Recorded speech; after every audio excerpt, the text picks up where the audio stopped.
तो welcome back guys. और आज हम थर्ड वीडियो पे जा रहे हैं इस चैप्टर की।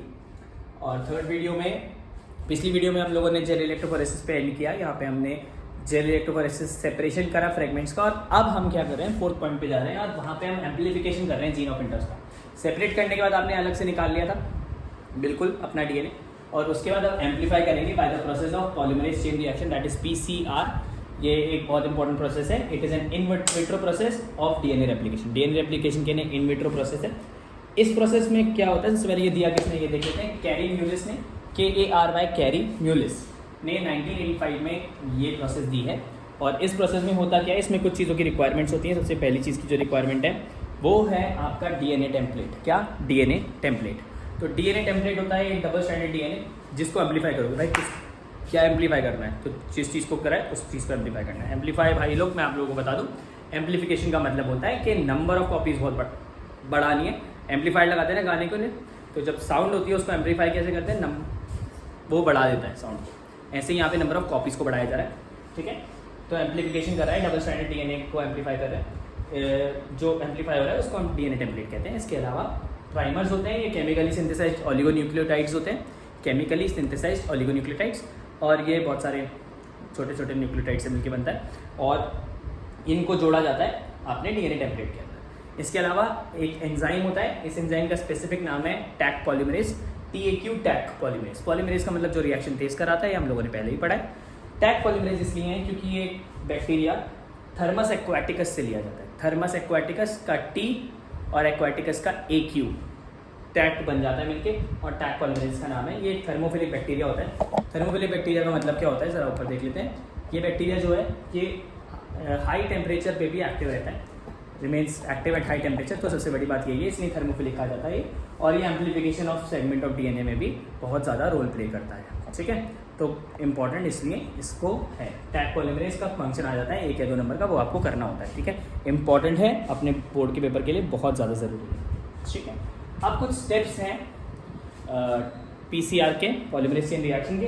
आपको पहले ज़रा मैं बता देता हूँ स्टेप्स, उसके बाद मैं आपको डायग्राम में दिखा देता हूँ साथ साथ। तो सबसे पहला स्टेप है डीनेचुरेशन। अगर आप डायग्राम में देखेंगे तो डायग्राम ये रहा हमारे पास, और डीनेचुरेशन इज़ द प्रोसेस जहाँ पे हम क्या कर रहे हैं, हम डीनेचुरेशन में हीट कर रहे हैं इसको, रीजन को, जिस रीजन को हमें एम्पलीफाई करना है, और हीट करके इसको ब्रेक कर रहे हैं इनटू 2 फ्रेगमेंट्स। DSDNA मतलब डबल स्टैंडर्ड डीएनए को हीट करा जाता है 95 डिग्री सेल्सियस पे फॉर 15 सेकंड्स। 15 सेकंड्स तक हीट करते हैं, वो ब्रेक डाउन हो जाता है और वो अलग अलग हो जाता है। दोनों क्या हो जाता है, अलग अलग, ठीक है। तो ये ब्रेक करा जाता है सबसे पहले। दूसरी बात एनीलिंग होती है। 2 सेट ऑफ ऑलिगोन्यूक्लियोटाइड प्राइमर्स, जो हमने प्राइमर्स की बात करी, वो प्राइमर्स को उनके 2 सेट को हम चिपकाते हैं दोनों अलग अलग फ्रेगमेंट से, सिंगल स्ट्रैंड से। क्योंकि ये DSDNA थे, ये एक जो डीएनए था ये ब्रेक करके 2 में हो गया था, और इन दोनों पे अलग अलग प्राइमर्स लगाए जाएंगे, चिपकाए जाएंगे। 40 से 60 डिग्री सेल्सियस पे ये हो रहा है, तो 95 डिग्री सेल्सियस पे था, 40 से 60 डिग्री सेल्सियस पे। तो यहाँ पे हमने क्या करा, डीएनए को चिपका दिया। डीएनए के साथ किसको, डीएनए के सिंगल स्ट्रैंड के साथ प्राइमर्स को चिपका दिया। अब प्राइमर्स को चिपकाने के बाद होता है प्राइमर्स की एक्सटेंशन। प्राइमर्स की एक्सटेंशन, एक्सटेंशन मतलब ग्रो करना। और जो प्राइमर्स छोटे छोटे थे, आप जरा ध्यान से देखें, वो अब पूरा ग्रो कर गए। और 30 साइकिल्स के बाद, जब डीएनए टैग पॉलीमरेज आ जाता है इसके अंदर, 30 साइकिल्स के बाद अराउंड 1 बिलियन टाइम्स ये जो है वो एम्पलीफाई होता है। कितने टाइम होता है, 1 बिलियन टाइम्स। यहाँ पे thermostable enzyme tag DNA polymerase मतलब टैग पॉलीमरेज यूज़ होता है, जो कि इस रिएक्शन में यूज़ होता है, एक्सटेंशन के लिए काम आता है। बहुत ध्यान से ज़रूरी है, समझ के रखें कि आपको ये डायग्राम अगर नहीं बनाएंगे और फिर ये चीज़ नहीं लिखेंगे तो पीसीआर नहीं अच्छे नंबर देगा आपको। अगर आपको 3 नंबर पूरे चाहिए तो बेटा डायग्राम बहुत बहुत ज़रूरी है। इसलिए मैं कह रहा हूँ कि ये जो चैप्टर है, इसके जो मेन पार्ट्स है, जैसे पीसीआर और जेल इलेक्ट्रोफोरेसिस, इसको तो भाई ऐसे लिख के याद कर लो, क्योंकि डायरेक्ट अगर आगे तो 2 या 3 नंबर का आता है। फिर है 5वां स्टेप एम्पलीफिकेशन के बाद। Number 5 step is ligation of DNA. DNA ligation का मतलब है अब डीएनए को चिपकाना है, और ऑब्वियसली चिपकाने के लिए हमें पहले से ही पता है कि हमें जब भी डीएनए को लाइगेट करना होता है तो उसके लिए हमारे पास एक एंजाइम होता है डीएनए लाइगेज, जो कि डीएनए के फ्रेगमेंट्स को चिपकाता है। नेक्स्ट जो हमारा स्टेप है वो है आपका insertion of rDNA into the host. अब आरडीएनए को होस्ट में डालना है, और होस्ट में कैसे डालेंगे बेटा, इसमें ज़रा आगे ले आता हूँ। आरडीएनए को होस्ट में कैसे डालेंगे, आरडीएनए को होस्ट में डालेंगे by making the host competent. Host को कॉम्पिटेंट बनाना है। ये आप लोगों ने शायद फर्स्ट या सेकंड वीडियो में देखा है, जहाँ पे हम कॉम्पिटेंट बनाते हैं होस्ट को। 4 अलग अलग मेथड्स थे, CaCl2, heat shock, micro injection, बायोलिस्टिक्स और जीन गन, और even day sound pathogen vectors. ये सारे के सारे थे जिससे कि आप होस्ट को कॉम्पिटेंट बनाते हैं और फिर उस होस्ट को हम ट्रांसफॉर्म करते हैं। फिर सिलेक्टेबल मार्कर्स का यूज़ आता है कि ट्रांसफॉर्मेशन वगैरह वगैरह वगैरह, वो सब insertion of RDNA into the host में होता है। बेसिकली क्या होता है, आप एक फॉरेन DNA लेके आते हैं, डायग्राम अगर आप ये वाला देखेंगे, एक फॉरेन DNA आता है, ये है this is your foreign DNA, and then एक आपके पास प्लाज्मिड है, DNA plasmid, vector DNA plasmid है। प्लाज्मिड में से आपने एक कट किया, यहाँ फॉरेन DNA में से एक स्ट्रैंड कट किया और उन दोनों को चिपका के आपने जोड़ दिया है। इसको हम कहते हैं insertion of RDNA into the host. Next हमारा जो फाइनल स्टेप है दैट इज ऑब्टेनिंग और कल्चरिंग द फाइनल प्रोडक्ट। अब जब ऑब्टेन करना है, हमें फाइनल प्रोडक्ट को हमें लेके आना है, फाइनल प्रोडक्ट को यूज करना है, तो उसके लिए हमें क्या करना है, this is the last step. यहाँ पे हम क्या करते हैं, cells having gene of interest are clone. जितने भी सेल्स जिनका जीन ऑफ इंटरेस्ट है, मतलब जो चीज़ हमें चाहिए उनकी क्लोनिंग होती है, और ये पूरी प्रोसेस होती है आपकी RDNA टेक्नोलॉजी की। ये पूरी की पूरी 7 स्टेप प्रोसेस, जो कि 3 स्टेप हमने पिछली वीडियो में देखे हैं, 4 स्टेप अभी देखे हैं, ये सारी प्रोसेस RDNA टेक्नोलॉजी की है। मैंने आपको फिर बताया RDNA टेक्नोलॉजी की जब हम प्रोसेस करेंगे तो पहले आप सारे के सारे प्रोसेस का साथ के साथ स्टेप्स का नाम याद रखेंगे। PCR जेल इलेक्ट्रोफोरेसिस बहुत इंपॉर्टेंट है, टैग पॉलीमरेज का फंक्शन अलग से आ जाता है। इसके अलावा ये कॉम्पिटेंट होस्ट कैसे बनता है वो तो अलग पॉइंट है। इसके अलावा आपके पास जो ट्रांसफॉर्मेशन है, ट्रांसफॉर्मेंट्स नॉन ट्रांसफॉर्मेंट्स वाला भी अलग पॉइंट है, बट वो सब इसके अंदर भी इंक्लूडेड है। ठीक है, ये हमारा सारा का सारा RDNA टेक्नोलॉजी है। लास्ट जो चीज़ है हमारे पास जो हमें पढ़नी है, दीज आर बायोरिएक्टर्स। बायोरिएक्टर्स अगर आप यहाँ पे सामने देखें तो bioreactors are large volume vessels, 100 से 1000 लीटर के अराउंड इनकी वॉल्यूम होती है, in which raw materials are biologically converted into specific products. Raw materials को स्पेसिफिक प्रोडक्ट में कन्वर्ट करने के लिए जो बड़े बड़े लार्ज वेसल्स होती है उन्हें हम बायोरिएक्टर्स कहते हैं। ठीक है, ये करते क्या है बेसिकली ये करते हैं, प्रोवाइड करते हैं optimal conditions for achieving desired products. Optimal conditions देते हैं, प्रॉपर कंडीशन देते हैं जिससे कि ग्रो कर पाए, प्रोडक्ट्स अच्छे से बन पाए। जैसे कि ये प्रोवाइड करते हैं ऑप्टिमम टेम्परेचर जितना उसे चाहिए होता है, ऑप्टिमम pH जितना उसे चाहिए होता है, सबस्ट्रेट जो चीज़ चाहिए होती है, सॉल्ट्स, वाइटामिन और ऑक्सीजन, सब के सब बायोरिएक्टर्स प्रोवाइड करते हैं। बायोरिएक्टर्स जो होते हैं इनके अंदर the cells are multiplied by continuous culture system. Continuous culture घूमते में सेल जो है वो मल्टीप्लाई हो जाते हैं, और ये सेल्स मल्टीप्लाई होके आगे बहुत सारा बन जाता है। बायोरिएक्टर्स के मेन कुछ कंपोनेंट्स होते हैं। सबसे पहली बात, एक एजिटेटर सिस्टम होगा जो इसे मिक्सिंग कराएगा। इसके अलावा ऑक्सीजन डिलीवरी सिस्टम जो ऑब्वियसली ऑक्सीजन को डिलीवर करेगा।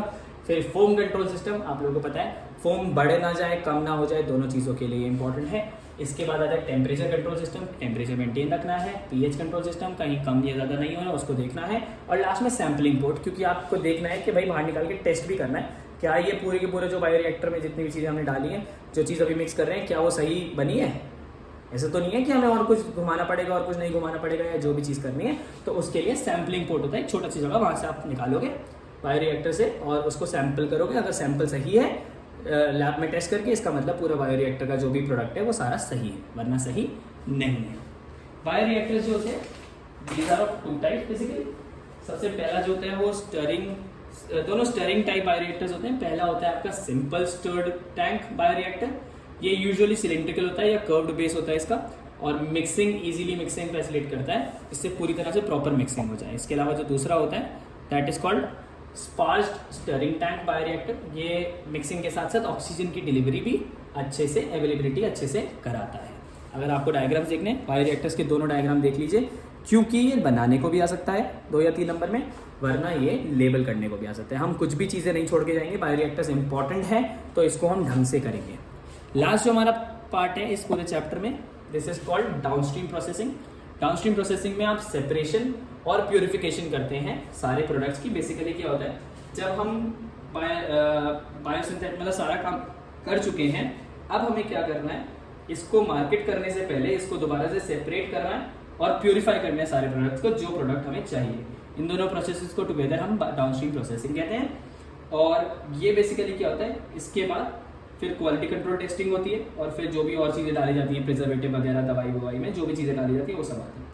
तो बेसिकली डाउनस्ट्रीम प्रोसेसिंग जो है आपका सेकंड लास्ट स्टेप मान सकते हैं कि आपने फाइनल क्या बनाया। तो बेसिकली इस चैप्टर को अगर मैं सम अप करना चाहूँ तो मैं इसको सम अप कर सकता हूँ इनटू नंबर 1 कि आपको सबसे पहले बड़ी बड़ी चीज़ें उठानी है। सबसे पहला भाई जेल इलेक्ट्रोफोरेसिस उठा लो, PCR उठा लो, बायोरिएक्टर उठा लो। इसके अलावा आप इसको बहुत इंपॉर्टेंट ले लो, टैग पॉलीमरेज उठा लो। इसके अलावा आप सारे एंजाइम्स के एक एक नंबर के फंक्शंस उठा लो। इसके अलावा आप PBr322 का डायग्राम उठा लो। EcoR1 का डायग्राम मैंने बताया था वो उठा लो। और क्या उठाओगे इसमें, इस चैप्टर में एक मिनट, इस चैप्टर में आप लोग काफ़ी इम्पॉर्टेंटली एक्सोन्यूक्लियस एंडोन्यूक्लियस का डिफरेंस उठा लेंगे। इसके अलावा कॉम्पिटेंट कैसे बनाना है होस्ट को वो कर लेंगे। बायोलिस्टिक्स और जीन गन बहुत बहुत बहुत ज़्यादा ज़रूरी है। और इसके अलावा कि कैसे inactivation of antibiotic resistance gene और बीटा गैलेक्टोसाइडेज वाला जो बताया था वो बहुत ज़रूरी है। अगर आपने ये सारी चीज़ें प्रॉपर्ली कर ली है तो इस चैप्टर में कोई ज़्यादा दिक्कत की बात है नहीं। ये चैप्टर आपको पूरे नंबर दे के जाएगा। ठीक है, थैंक यू।